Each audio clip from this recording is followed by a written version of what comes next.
Mengaku pegawai bank, dua mahasiswa di Padang Sidempuan, Sumatera Utara menipu uang pembayaran kuliah di Universitas Muhammadiyah Tapanuli Selatan.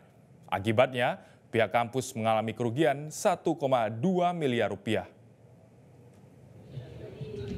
Kedua pelaku mengaku perbuatannya dilakukan dengan cara mencetak slip pembayaran palsu yang dicetak sendiri dan memalsukan stempel bank agar terlihat asli sebagai bukti pembayaran yang telah disetorkan oleh mahasiswa. Dalam menjalankan aksinya, kedua pelaku mengaku sebagai pegawai bank di mana mahasiswa biasa menyetorkan uang kuliahnya.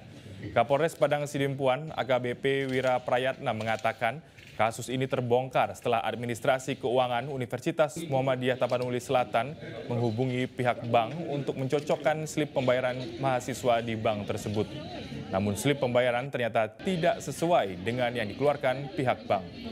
Akibat peristiwa tersebut, pihak kampus mengalami kerugian sebesar 1,2 miliar rupiah.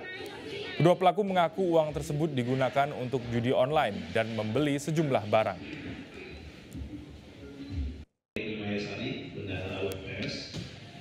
Terkait rekening koran tanggal 14 Februari 2025 yang masuk ke keuangan UMTS sebanyak 6 transaksi. Sementara slip penyetoran yang masuk ke pihak UMTS sebanyak 28 transaksi. Bagian keuangan UMTS memanggil mahasiswa yang namanya ada pada slip penyetoran.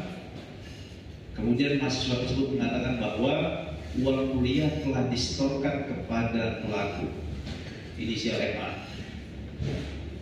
Kemudian dilakukan audit pengecekan selisih uang yang diterima pihak UMTS tahun anggaran 2023 sampai 2024 sebanyak 1,2 miliar.